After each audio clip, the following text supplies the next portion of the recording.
내년 상반기에 유전자 가위로 피 속에 있는 특정 유전자를 잘라서 유전 질병을 치료하는 치료제를 사상 처음 내년도 상반기에는 승인을 받을 가능성이 대단히 높습니다. 이 헬스케어 쪽은 안전자산으로 분류가 됩니다. 왜 그러냐면 미국 회사에 조금 더 관심을 많이 가져라 이런 말씀을 드립니다. 내년부터는 원래 이제 내년 상반기가 지나면서는 굉장히 좋아질 거다 이렇게 이제 보고 있었는데 바이오 쪽은 조금 더 빨라질 거다 이렇게 생각하고 주가 측면에서는 지금 정도면 충분히 반영이 됐다라는 거죠. 충분히 투자해볼 만하다. 많은 네. 매크로 이슈가 어느 정도 충분히 반영이 됐다라는 네. 거를 전제로 한다면 이제 많은 분들이 이제 진짜 투자를 좀 하고 싶어 할 텐데 네. 이 바이오 산업 중에서도 조금 그 여러 섹터가 있고 네. 또 눈여겨봐야 할 기업이 있을 것 같은데 한 몇 가지만 소개 좀 부탁드리겠습니다. 예. 그 바이오도 이제 그 기존에 있는 항체 치료제들은 성장성이 이제 5%에서 한 7, 8% 정도 되고 있는 상황이고요. 이제 성장성으로 본다 그러면은 향후에 예측하고 있는 것들이 유전자 치료제, 세포 치료제들이 한 50% 정도 성장률을 보일 거다 이렇게 얘기들 하고 있고 그 다음에 항체 중에서도 약간 하이브리드 항체라고 볼 수 있는 ADC라고, 그러니까 항체에다가 약물을 결합한 그런 ADC라든가 아니면 두 개의 타겟을 타겟팅하는 그런 이중 항체, 그 다음에 전달체들, 약물을 다 만들더라도 이 전달하는 게 지금 굉장히 어려운 일입니다. 이게 굉장히 한계고, 그 다음에 제대로 된 그 전달체를 만약에 만들 수 있다 그러면은 아마 우리나라가 만든다 그러면 굉장히 각광을 받을 수 있고 주가가 어마어마하게 올라갈 수 있을 것 같아요. 그러니까 알츠하이머 치료제, 그다음에 전달체 이거는 굉장히 관심을 앞으로도 계속 지속적으로 가져야 되는 분야라고 생각을 합니다. 그래서 지금 그다음에 뭐 바이오 시밀러 쪽 우리나라가 굉장히 잘하고 있기 때문에 이 바이오 시밀러 대표적인 두 업체들 그래서 뭐 말씀드린 대로 그런 그 세부 섹터에 속하는 업체들은 뭐 툴제이라든가 그 다음에 그 올릭스라든가 그 다음에 GC셀 이런 업체들이 유전자 치료제, 세포 치료제 이렇게 들어갈 수 있겠고요. 미국의 크리스퍼 테라퓨틱스라는 CRSP라는 이제 티커를 사용하는 이 회사가 내년 상반기에 유전자 가위로 우리 피 속에 있는 특정 유전자를 잘라서 유전 질병을 치료하는 치료제를 사상 처음 승인을 받을 가능성이 대단히 높습니다. 그게 내년도 상반기에는 이제 결론이 납니다. 네. 그 바이오 신약 승인 신청하는 게 올해 11월부터 내년 1월까지 이제 진행이 되거든요. 3개월 진행되고 그리고 나서는 신약 심사가 이제 진행이 되고 이제 상반기 늦어도 상반기 중에는 결론이 나는 거죠. 근데 이게 의미하는 바가 그야말로 유전자 가위로 이제 원하는 유전자를 이제 잘라서 약을 만든 겁니다. 그러니까 뭐 인비보는 아니고 엑스비보고요. 우리 몸속에 있는 피를 조혈모 세포를 다 꺼내 가지고 유전자 가위로 그 세포들의 특정한 그 이제 유전자를 찾아가도록 만들어서 그 유전자를 이제 자르는 거죠. 자르게 되면 우리가 원하는 그 목적을 달성하도록 그렇게 이제 만드는 거죠. 그래서 유전병을 이제 치료하는 그런 치료제가 나오게 됩니다. 의미가 굉장히 크다라고 생각하고요. 이게 제가 말씀드리는 유전자 치료제, 뭐 세포 치료제의 급성장이라는 거에 신호탄이 될 수 있다라고 생각하고요. 그리고 같은 이제 인텔리아도 마찬가지입니다. 좀 전에 그 이제 노벨상 수상하신 분이 같이 이제 두 회사한테 사용권을 이제 넘겼죠. 이제 인텔리아 같은 경우는 직접 이제 전달체에다가 싸서 우리 몸속에 직접 투여를 합니다. 그래서 이제 치료하는 어떻게 보면 좀 색다른데 지금 임상이 잘 진행이 되고 있어요. 그래서 임상이 2개가 이제 진행이 되고 있는데 데이터들은 우리가 원하는 그런 아주 좋은 데이터들을 다 만들고 있다라는 거예요. 그래서 기술적인 진보는 차근차근 진행이 되고 있다라는 거고 뭐 세포 치료제들도 조금 뭐 문제점들이 뭐 T세포, NK세포에서 양쪽에서 이제 어려움들을 겪고 있는데 그 어려움들을 서로 이제 그 보완해 나가는 그런 기술 개발들이 활발하게 이루어지고 있습니다. 방향도 명확하게 이제 찾고 있고, 그리고 그 안에는 유전자 조작을 통해서 그런 문제점들을 해결하려고 그러는 노력들이 굉장히 많이 들어가고 있어요. 유전자 치료제하고 세포 치료제가 융합돼서 세포 치료제가 더욱더 발전하는 그런 모습들을 최근에 볼 수가 있고요. 아까 말씀드린 대로 ADC 쪽, 에너2 같은 경우에는 정말 각광을 최근에 받고 있습니다. 유방암 치료제나 아니면 폐암 치료제로 승인받으면서 주가도 굉장히 많이 뭐 아스트라제네카, 다이치 상교 이런 데들이 영향을 많이 받고 있어요. 그 다음에는 이제 알츠하이머 쪽, 최근에 이제 레카네맙이라는 어떻게 보면 저도 이제 바이오젠이라는 회사가 이제 신경퇴행성 질환 치료제 개발하는 회사로는 정말 전 세계적으로 유명한 회사인데 한 가지만 거의 집중하지 않습니까? 근데 이제 뭐 아두카누맙을 만들었지만 성과가 좋지 못해가지고 회사가 굉장히 큰 내용을 겪었는데 이번에 레카네맙에서 상당히 괜찮은 그런 임상 결과를 보여줬어요. 그래서 향후에는 의미 있는 첫 번째 알츠하이머 치료제로 승인될 가능성이 굉장히 높다라는 거고요. 예, 그런 측면이 있습니다. 지금 언급해 주신 그 기업들을 몇 가지만 좀 언급해 보면 GC셀, 툴젠, 올릭스, 인텔리아 테라퓨틱스, 크리스퍼 테라퓨틱스 네, 이러한 기업들은 그 바이오텍 그 규모에 해당되는 건가요? 그렇습니다. 예, 그리고 조금 전에 말씀드린 뭐 아스트라제네카라든가 이런 기업들은 규모가 이제 빅파마에 속하고요. 그다음에 말씀하신 것처럼 이제 빅파마를 하나 더 소개시켜드리면 일라이 릴리 같은 경우가 대단히 좋은 그런 환경에 있죠. 그게 이제 마운자로라는 이제 당뇨병 치료제이면서 비만 치료제를 개발했습니다. 그래서 비만 치료제가 그냥 블록버스터가 아니라 메가 블록버스터가 될 것이다. 이런 기대감들이 굉장히 높아요. 그리고 한 1년 6개월 이 약으로 치료를 하면 거의 20% 이상 와. 체중이 감소가 됩니다. 와, 미국 사람들이 열광하겠는데요. 열광 지금 하는 거죠. 그래서 일라이 릴리는 이 비만도 질병입니다라는 그런 지금 광고를 굉장히 열심히 하고 있는 상황이고요.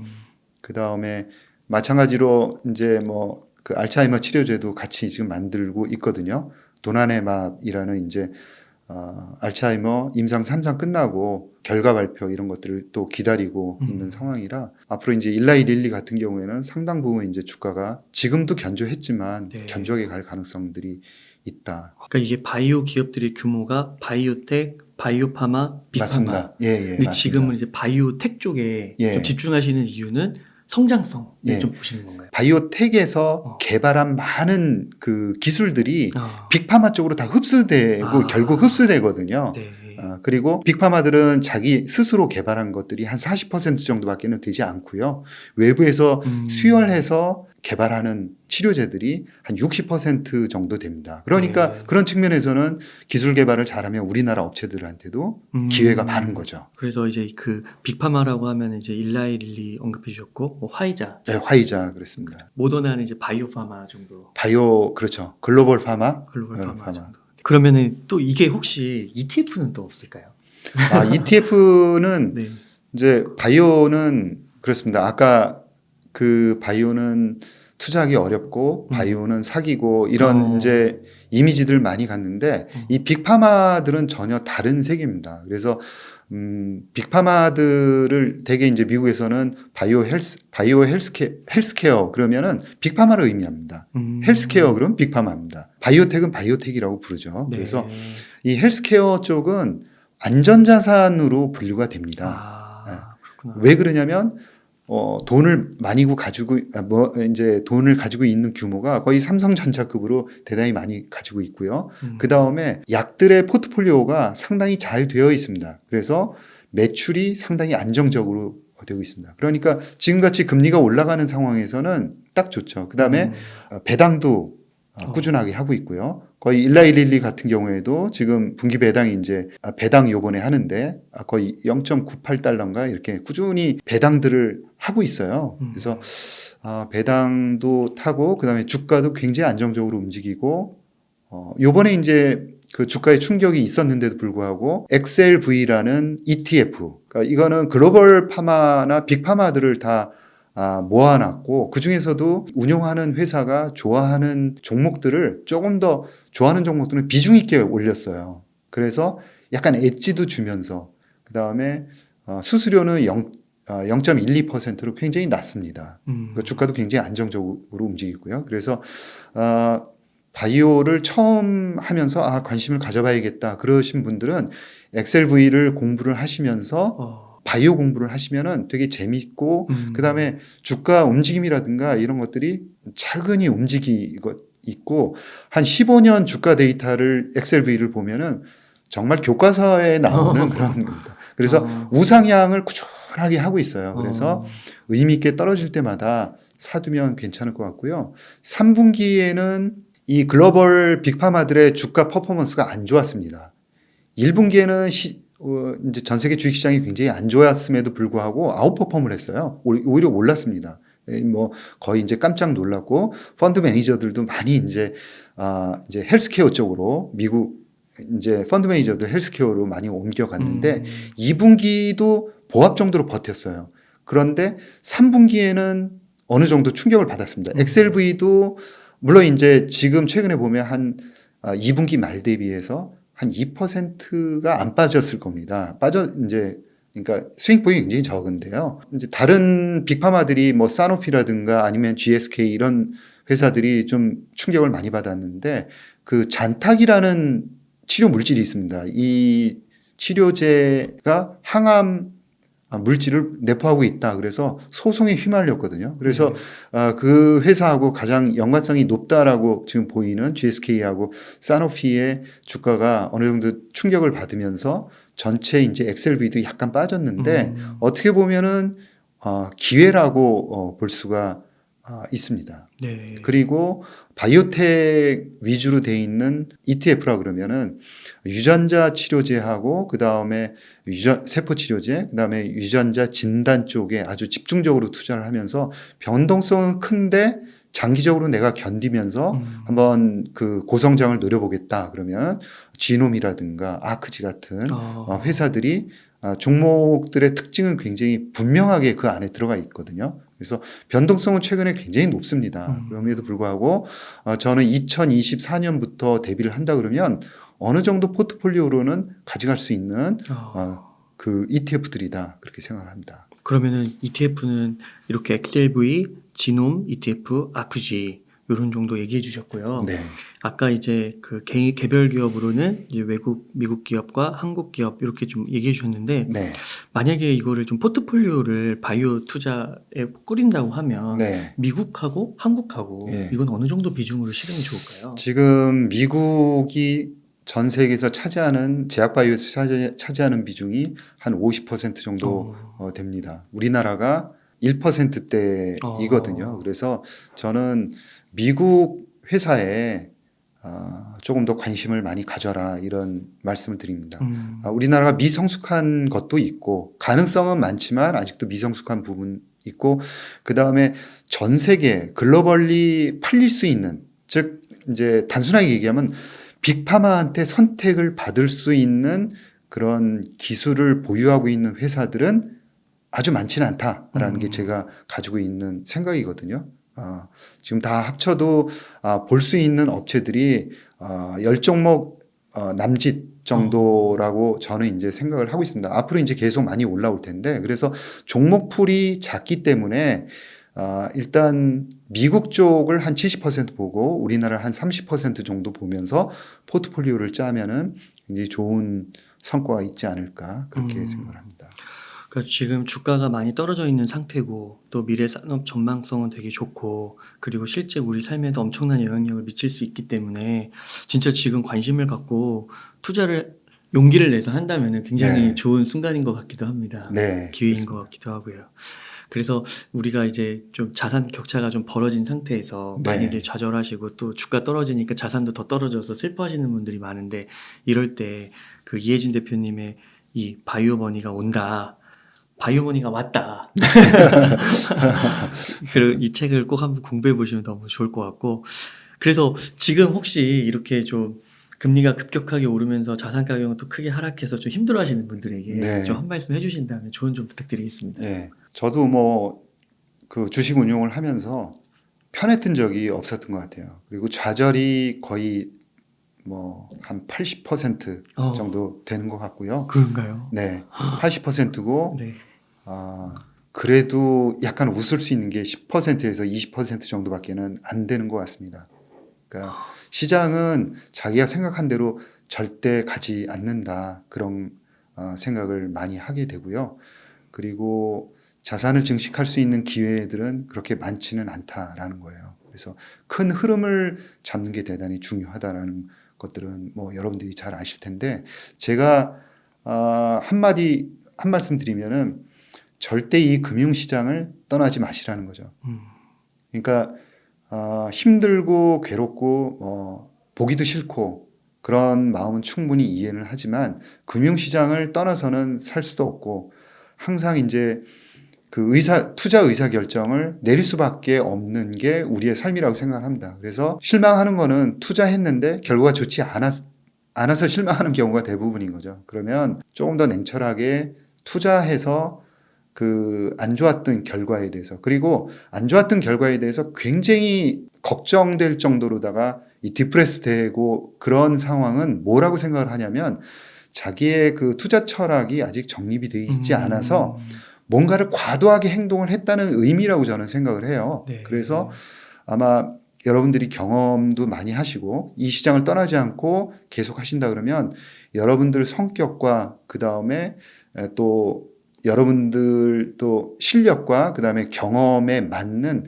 그런 투자 철학을 만들면서 좀 어느 정도는 행복한 그런 투자를 앞으로 하실 수 있다라는 거고요. 중요한 거는 한 번 실패했다고 실망하는 게 아니라 특히 젊으신 분들은 앞으로 수도 없는 그런 투자 의사결정을 내려야 되잖아요. 그래서 그 투자 의사결정 내리는 확률을 조금 더 높이고 하는 쪽으로 자기 투자 철학을 가져가는 게 되게 중요하겠다. 그런데 이때 가장 중요한 거는 역시나 지금 생각해도 펀더멘탈이라는 겁니다. 그래서 펀더멘탈을 가장 중시해야 된다. 그러니까 조금 전에 어떤 투자 자산에 투자를 했는데 지금 굉장히 힘들다는 거는 그냥 지금 돌아가서 그 자산이 꾸준하게 성장할 수 있다라고 그 당시에 생각을 했고 지금도 생각을 하느냐라는 거죠. 네. 돌이켜 볼 필요가 있다는 거예요. 돌이켜 보면은 꾸준히 성장하거나 이런 게 아니라 뭔가를 급히 쫓기고 그 다음에 분위기에 휩쓸려서 투자했을 가능성이 있고 약간 흥분된 상태에서 투자했을 가능성이 그런 자산은 많다. 그래서 엉뚱하게 투자를 했거나 아니면은 엉뚱한 곳에 굉장히 포지션을 많이 가져갔을 가능성이 있다는 거예요. 그래서 앞으로도 이 시장을 떠나지 말면서 펀더멘탈, 즉 이 자산은 조금 더 비싸게 사는 거는 있을 수 있습니다. 그거는 뭐 워렌 버핏이든 누구든 저도 마찬가지고요. 세상 모든 사람들이 경험하는 겁니다. 조금 비싸게 살 수는 있는데 그 자산이 지금 생각해도 꾸준하게 성장하는 그런 자산이다라고 과연 생각이 들 때만 앞으로는 그런 포트폴리오를 생각하면서 투자를 하겠다라는 생각을 가지면은 어떤 투자를 하시더라도 좋은 결과를 맺고 이렇게 이제 뭐 건강을 해치거나 낙심하거나 이럴 정도는 의 결과는 발생하지 않을 거다 생각을 합니다. 그러니까 비가 막 내릴 때 그게 이제 땅이 막 흐물흐물해질 때 그걸 괴로워할 수도 있지만 정말 말씀하신 대로 투자 철학이 좀 있는 분들은 네. 땅이 더 굳어진다라는 걸 알고 있으니까 예. 더 매수할 수도 있는 거고 그런 게 아닌가 예. 싶습니다. 그 아까 80%가 좌절의 순간이었고 네. 10에서 20%가 환희의 순간이었고 네. 근데 그 10%, 20%의 그 작은 일수가 네. 그 순간이 이제 80%를 잡아먹는 건가요? 그 기쁨이? 예, 맞습니다. 저는 그렇게 생각하는 게 네. 그 워렌 버핏이 됐건 누구도 투자하는 확률이 50%를 넘지 못한다라고 생각을 해요. 그런데 투자를 잘하는 사람들은 어떤 특징을 보이냐면은 실패하는 곳에는 투자하는 비중이 낮습니다. 작습니다. 그러다가 자기가 진짜 모든 조건이 맞아 떨어졌다라고 생각할 때는 약간 너무 하는 거 아니냐 싶을 정도로 굉장히 과감하고 집중하고 포지션을 크게 가져갑니다. 이 세상에 그 리스크를 지지 않고는 돈을 벌 수는 없는 거죠. 여러분들이 어떤 책들을 다 읽으셔도 중요한 게 있습니다. 뭐냐면 벌 때는 많이 벌고 터질 때는 적게 터져야 된다는 거죠. 그래서 그냥 제 표현대로 하면은 홈런이 맞느냐 하는 거죠. 홈런이 있어야 된다라는 거예요. 홈런이 있어야 된다. 네. 네. 근데 홈런이라는 거는 그쪽에 비중을 많이 둔 상태에서 아주 큰 수익을 내는 경우죠. 그런 경우는 어떤 경우냐면 남들이 발견하지 못한 거를 차분하게 자기가 개발을 해서 자기의 리듬대로 꾸준하게 가는 거예요. 그리고 그걸 조금씩 확인하면서 계속 포지션을 늘려갑니다. 그러니까 조용할 때 늘려갑니다. 그러니까 항상 포지션이 그런 부분은 많을 수밖에 없어요. 종국에는 많습니다. 그러다가 어느 정도 큰 수익을 내고는 나오는 거죠. 그러다가는 실수할 때는 아주 그 포지션들이 일단은 잽은 작게 나와서 터지는. 이게 항상 잘하시는 분들은 여지 없습니다. 워렌 버핏도 제가 생각에는 성공 확률이 50% 절대 못 넘을 것 같아요. 그분들.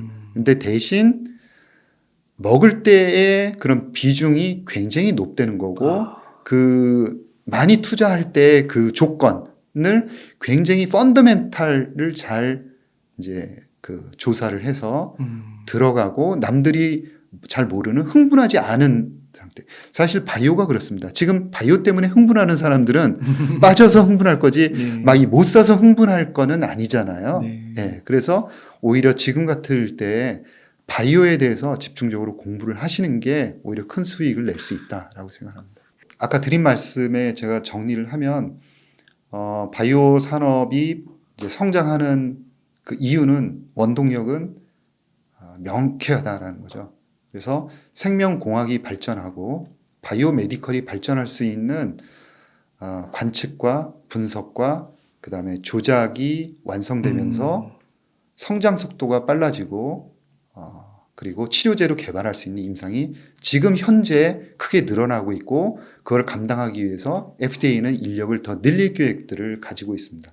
그래서 성장하는 바이오 산업에 대한 공부를 꾸준하게 해두시면은 아마 내년 이후에는 큰 성과를 거둘 수 있으리라 그렇게 생각을 합니다. 네, 잘 모아야겠네요. 지금부터.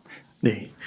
이렇게 해서 바이오 머니가 온다의 이혜진 대표님을 모시고 이야기를 나눠봤습니다. 긴 시간 동안 유익한 인사이트 많이 나눠주셔서 감사의 말씀 드립니다. 오늘 고생 많으셨습니다. 예, 고맙습니다. 감사합니다.